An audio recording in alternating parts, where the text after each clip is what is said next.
Hey guys, welcome back to another video. I know it's been a long time. Today I'm just going to kind of be talking about where I've been, what the past almost year has looked like, and what my racing season was like after, what was it, Voss? Maybe, Derby City. It was Derby City. Um, and kind of, what the future of this channel is going to look like, everything like that. So I'm just going to get to talking. It's probably not going to be a very entertaining video, but yeah, let's get to it. So to catch you guys up, I just needed to explain what this last year's looked like.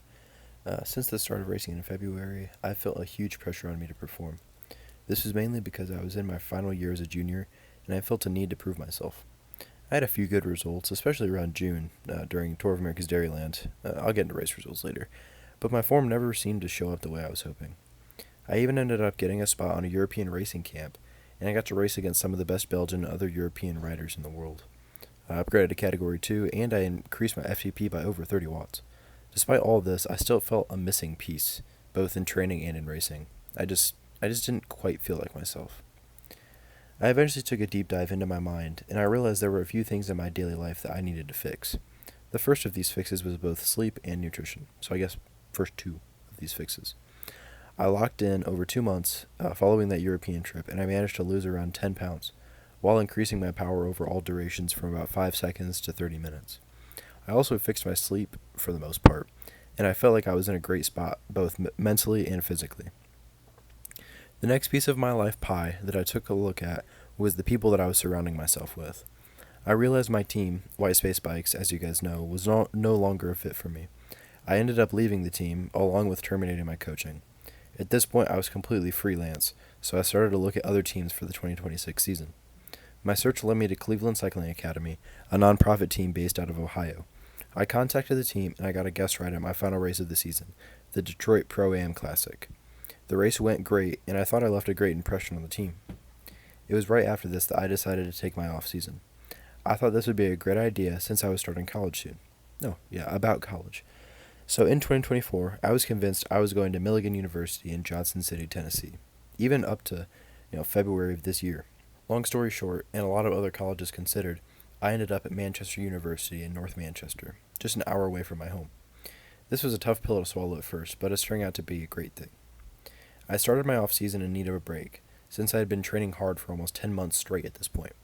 1 week went by, and I moved into my dorm at the end of that week, feeling great and excited about school. 2 weeks go by, and I start to realize that something isn't right. I have no desire to get back on the bike whatsoever, and this feeling doesn't go away immediately. I decided to take just one more week off, bring up to 2 weeks, thinking I just needed another week to get settled into the college life. At the end of the third week, the feeling is still there, and I just can't force myself to start training again. This cycle repeats until it's over 5 weeks since I've done anything over 2 hours on the bike. And this is where my problem started. During this struggle to start training again, CCA hadn't updated me on what the team situation was looking like, and that started a downward spiral in my head. I started to think I wasn't good enough for the team, and there was no way I was getting on, therefore taking all my motivation to ride away, however little was there before. I eventually got a call, and just as I had feared, I didn't get selected. This ruined me for nearly 3 days, but I eventually regained my footing and started looking for other teams. It was at this time that I had finally started training relatively consistently again, and I started to have hope. My search for a team ended when I got in contact with the Detroit Mavericks. We clicked immediately, and I knew that this was the team that I wanted to be on. I'm happy to announce that I will be racing as a Maverick for the 2026 season, and I can't wait to see what we can accomplish together as a team. This combo of good news really supercharged my efforts in training, and I trained consistently for a full base block, so like 4 weeks, finally feeling like I had my legs back. I unfortunately had another mental crash shortly after that first block, and I went through a mini version of what I explained before. As it stands today, I'm definitely not at 100% yet, but I am feeling better day by day. I am managing school, the little training I am doing, and social life pretty well, and I'm really happy about that. Now on to race results for 2025. My biggest and most prestigious result was a fourth at the Tour of America's Dairyland Omnium in the 3 to 4 categories. Another big one that I'm very proud of is a fourth in the first ever Kentucky Open Road Racing Series race ever in the Pro 1-2-3 categories in March. Just as a little race recap, I went solo about 16K into the race, chasing down what I thought was a threatening breakaway at the time. After I caught the brake, I dropped them and was off the front until about 10K to go, completely by myself. I think the race was somewhere around 95K. I can't really remember. It was a long time ago. I got caught by the chase group of 3 guys, one of which was my teammate. We rolled through until the final climb, and I pushed full gas, but it wasn't enough, and I rolled in for 4th. Overall, it was a really good race. A few other notable results were top 40 in 2 Belgian kermesses. They were insane. Those races were just absolutely crazy. The amount of strength and bike handling that those guys have over in Belgium is really impressive. I got first in the Tour of St. Louis TT for the Category 3s. I got a higher finish at Nationals compared to 2024. And my best one from Nationals was a top 40 in the time trial with a road bike. Basically, I used a road bike because my time trial bike ended up not being compliant with UCI rules. And then my final one was 25th at Tour of America's Dairyland in Shorewood in the Junior 1-2-3 category, which is arguably one of the most prestigious, highest competition junior races in the country. Overall, it was not a great year racing-wise, just purely based on results. That being said, I did have a lot of fun, and I got to experience a lot of places that just wouldn't have been possible 2 years ago. I'm very grateful for all the opportunities I was given, and I'm really looking forward to making more memories in 2026. My plans for the 2026 season are not ambitious. This is for a few reasons, the main being college. I'm currently debating whether or not I'm going to stay at Manchester, mainly because of the climate of Indiana and my schedule. Anyway, let's get to my races for the upcoming year. My biggest goal for 2026 is a podium at the Category 2 Omnium at the Tour of America's Dairyland in Milwaukee, Wisconsin. I just missed out on a podium as a Category 3 this year, and I'm looking to get some redemption. My second biggest goal is to win the Blue Licks Battle Stage Race in Kentucky, March 21st and 22nd. I had a great experience and result racing at the Kentucky Open Road Racing Series last year, or I guess in 2025, and when I heard they were hosting a stage race this year, I knew I wanted this to be a big goal for me. My third biggest goal for 2026 is to complete the Green Mountain Stage Race. This is a huge, national level event, and I have wanted to race there since I started getting serious with racing. Other than racing, I want to become a better climber overall, so that means, getting more lean and putting out more longer power. I want to learn more about race tactics and how to move through the bunch more effectively, and how to save energy, and possibly do some longer events, maybe 300, 400 miles. So I didn't really realize how different my life was going to look, once I moved into college. It's certainly turning out to be a lot to take in. That being said, I am having a great time, besides training, obviously, and I can't wait to experience what this type of life has to offer.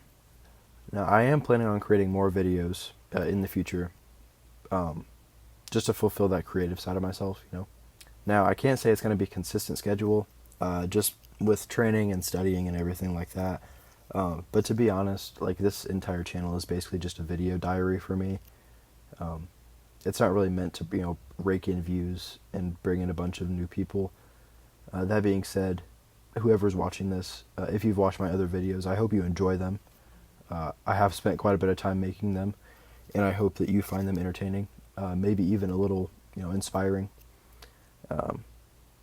That's really about it for this video. I hope you guys enjoyed, and I hope you have a great night or day or whatever time you're watching this from. Peace. Alright, hey guys, this is me 5 hours after I filmed the first part of this video.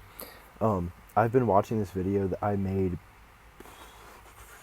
I think it was late last year, early this year, because I was right on the verge of quitting a ride, and so I put my phone up and just started talking, and it's about 20 minutes long, so if you want to stay and watch, that'd be great, but I just think it's really good, motivation for me to just,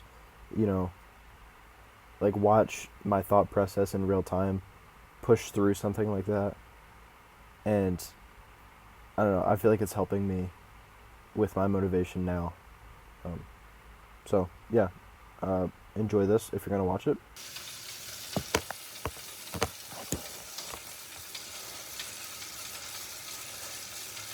I'm having a moment right now, but I'm going to push through it, because I know I'm not going to get better if I don't push through it.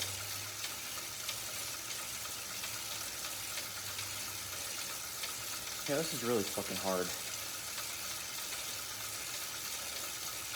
Why did I choose this sport? Out of all the sports I could have chose, I chose one of the most difficult ones for teenagers. It's so hard. I'm having so much pain in my ass right now. Oh my gosh. It's so hard getting up every morning and getting on the bike and pushing your body to the limit every day. And on some days, the limit is 170 watts, like today. Some days, it's a lot higher than that.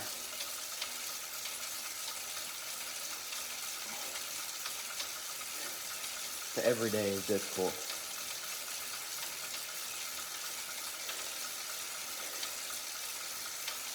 And I'm done being mediocre. I'm done being normal and done being soft. Because every time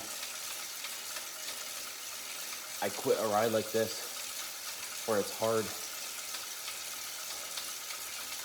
I'm pissed at myself. And it compounds. Like, I have leftover anger from 5 rides ago where I failed.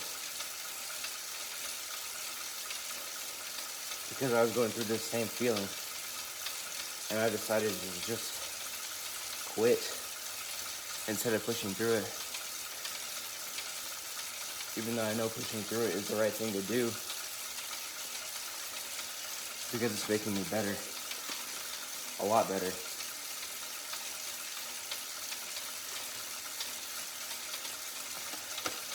Because I'm both doing a workout and getting stronger physically. But I'm also pushing my brain to what feels like the limit and increasing my mental fortitude, my mental strength. Even though I know, not even that deep down, I just know that this isn't hard. Like, I haven't pushed myself that hard in my entire life. Yeah, I've been on the verge of passing out. My feet hurt really bad right now. I've been on the verge of passing out. I've been on the verge of falling off my bike and all that. But I really don't believe that any of that is as hard as what some people have to deal with every day, you know? I think that this, you know, me pushing through this pain that I'm having right now is what some people have to deal with all the time. And it's nice knowing that what I'm doing right now, I'm not gonna say 90%, because I think a lot of people work their asses off, but at least 70% of the population won't push this hard. And it's not even about pushing hard so I can get stronger on the bike, or even pushing hard to get stronger mentally. It's not just about that. It's about pushing harder to prove to myself that I can do it, because I know I can do it. Because it's not. I know it's not that hard. But since I've never pushed myself, this is considered difficult for me.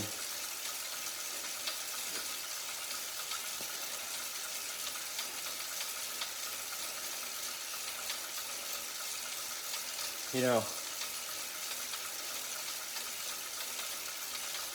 I walk through the hallways every day at school, and I pass people and talk to people that are going through stuff that makes all the pain and suffering in my life look like pure ecstasy just because of how hard they have it.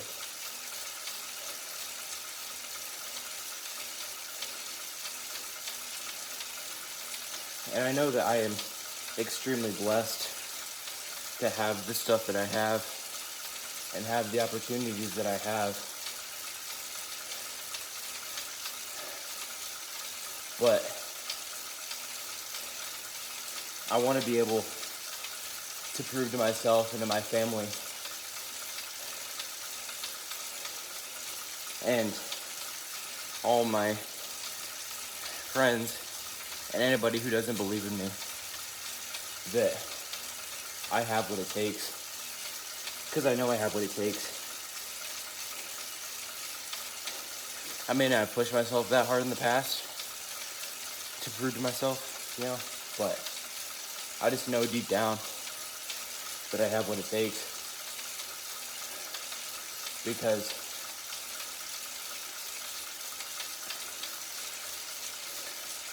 I don't really know. I don't really have a reason to know that.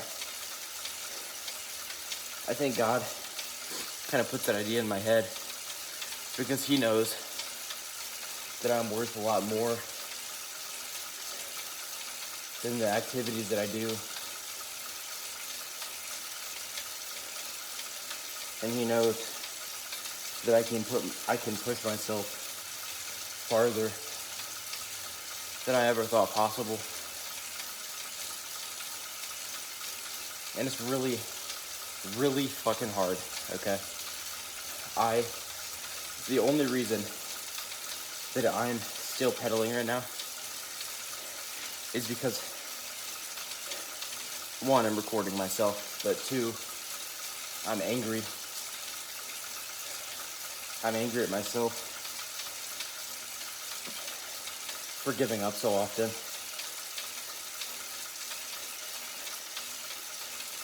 And for letting myself down so often. I'm tired and I'm angry of doing that. I don't want to do that anymore. That's the only reason I'm pedaling right now. If I were to stay in my bubble and stay in my comfort zone,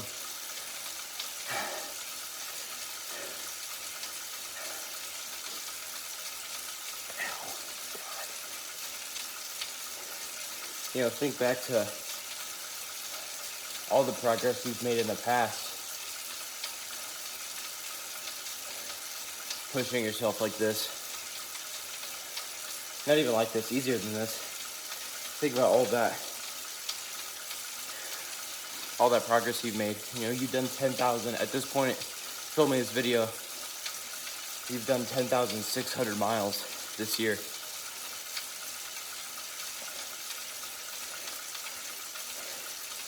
And 99% of those miles were done without this feeling. Without the feeling of, holy shit, I can barely pedal because everything hurts and my brain is telling me to quit. Actually, it's probably a little higher than that. It's probably like 95%. I don't know. Point is, the majority of the time that you've spent on your bike this year, you've spent not having to worry about the mental side of it and pushing yourself to the point where you want to cry. And you're going to have to keep pushing yourself like that all winter and all next year. You're going to have to push to the point where you're 100% sure you can't pedal anymore. And then you go and make more pedal strokes. One thing I like to think about, and one thing that I think is important to think about, is the moments where you push past that limit. Think the time trial in March, where you set your FTP, you know, you could barely see straight for 15 of those 21 minutes, and yet you finished and you got a new FTP and a new PR in the 10 mile. Another one I like to think about is Edwardsville. You know, when you attacked with 13 to go, in your head, you were thinking, let's see how far this can go. It's not going to go much farther than 3 laps, maybe.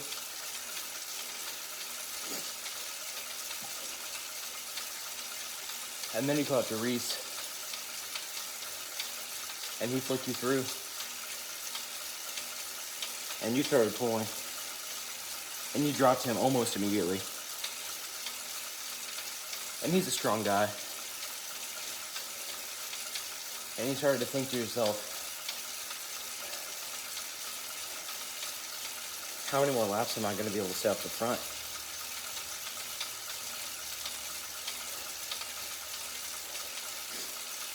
Two laps went by. 10 to go.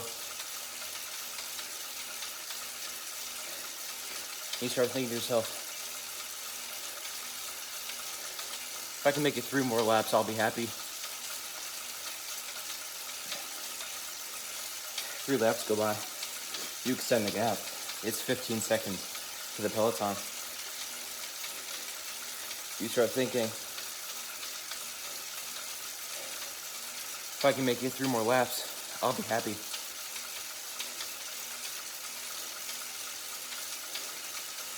Three more laps go by. Maddox crashes. No one else is in the race except for you from 913. It's you versus 30 other people that are determined to catch you. 4 to go. And you think to yourself, if I can make it 1 more lap, I'll be happy. Because at this point, you can't see straight. You're bleeding through your eyeballs. Your heart rate's through the roof. 195 beats a minute for 25 minutes. Somewhere around there. It was somewhere around there for that race. Come down to 2 to go. You're going up around the final corner. For coaches. And the entire 913 tent is screaming your name. Telling you to go full gas. And the thing is, in your mind, you've been going full gas for 7 laps at this point, 7, 8 laps. And you think to yourself, there is no possible way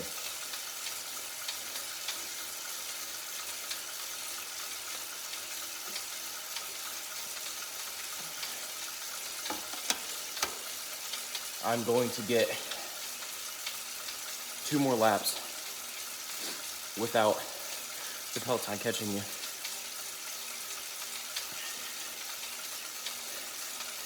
You go down the finishing straight into 2 to go. Everyone is screaming your name. It's not just 913 anymore. And a lap before this, the Cleveland Cycling Academy coach starts giving you splits and encouraging you along with the whole CCA team.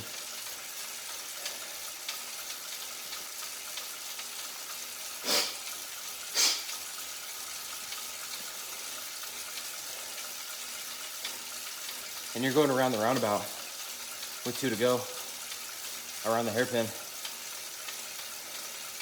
And you glance to your right, and the peloton's 8 seconds away. The front guys are passing the tree, going into the hairpin. And you know that if you let off the pedals for 5 seconds, the race is over. You're gonna get caught. And at this point,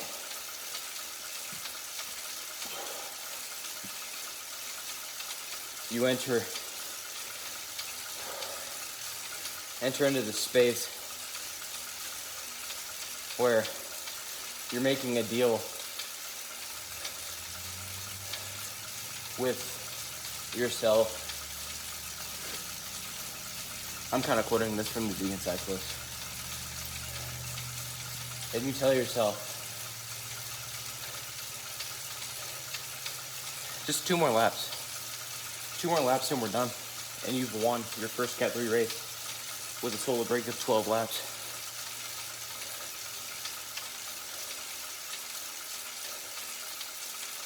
And yourself, your other being, is saying, yeah, except that's not gonna happen because you're gonna burn out with a lap to go and they're gonna catch you. And you're gonna end up falling back. And then it's a lap to go. 700 or so meters, and you're done.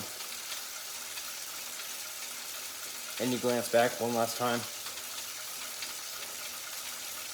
before the celebration, of course. One last time, going around the hairpin. And the group is even closer. 5 seconds. If one guy goes early, you're done. Because you know in your head,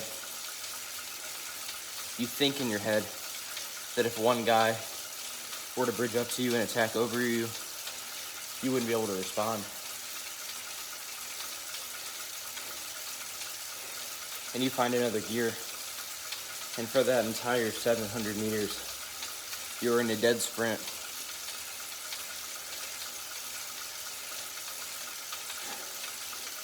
You come down the downhill.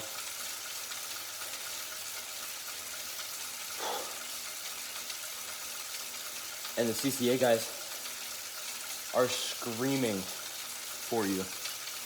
Everyone is screaming for you. The entire course is lined with people screaming for you.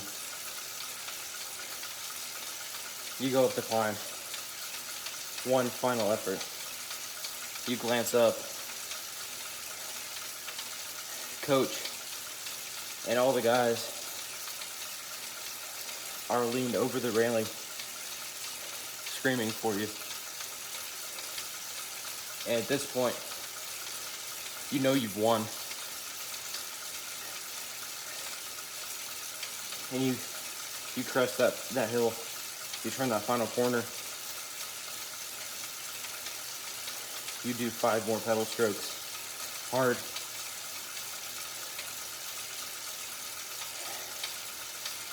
You glance back, and all that effort, that 12 laps, paid off. You had enough of gap to celebrate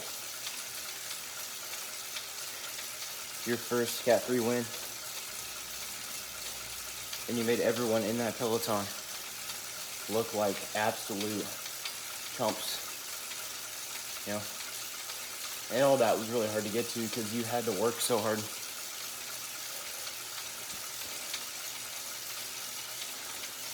So just keep that in mind.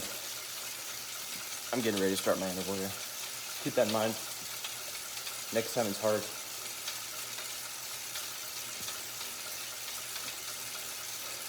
Do you really want to have it easy and sit in your room all day? Or do you want to go out and celebrate like that again?